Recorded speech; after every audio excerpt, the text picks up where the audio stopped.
বিয়েবাড়ি থেকে গ্রেপ্তার কুখ্যাত নেশা পাচারকারী নাসির উদ্দিন। বিয়েবাড়িতে নিমন্ত্রণ খেতে এসেছিলেন এনডিপিএস মামলায় অভিযুক্ত পলাতক নেশা পাচারকারী নাসির উদ্দিন। আর সেই বিয়েবাড়ি থেকেই পলাতক আসামিকে গ্রেপ্তার করে থানায় নিয়ে আসে ত্রিপুরা সিপাহীজলা জেলা বিশ্রামগঞ্জ থানার পুলিশ।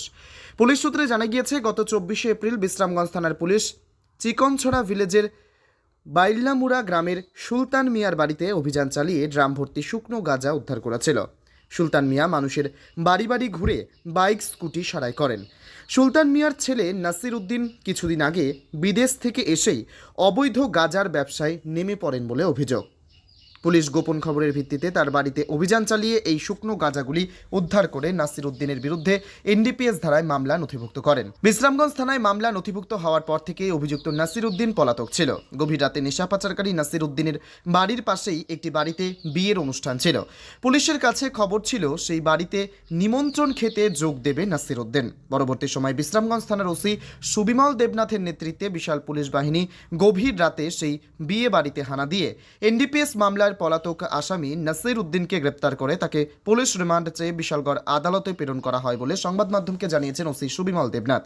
ত্রিপুরা থেকে জীবন সাহার সাথে বিক্রম কর্মকারের report, crime press Bengal news.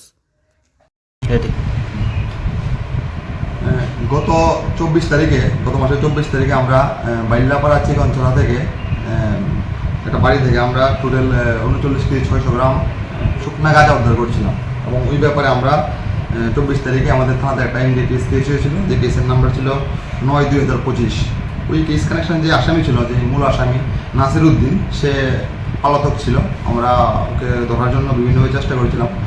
গতকালকে রাত্রে আমরা গোপন খবরের ভিত্তিতে আমরা চিকনছড়া বাইল্লাপাড়াতে রেড করি এবং যে ওই কেসের আসামি নাসির উদ্দিন, ওকে আমরা গতকালকে রাত্রে অ্যারেস্ট করতে সক্ষম হয়েছি।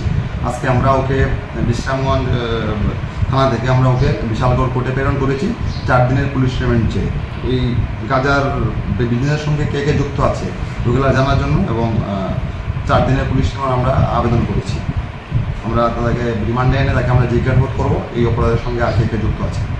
স্যার, পরিচয়? আমি ইন্সপেক্টর সুবিমল দেবনাথ, ওসি বিশ্রামগঞ্জ থানা।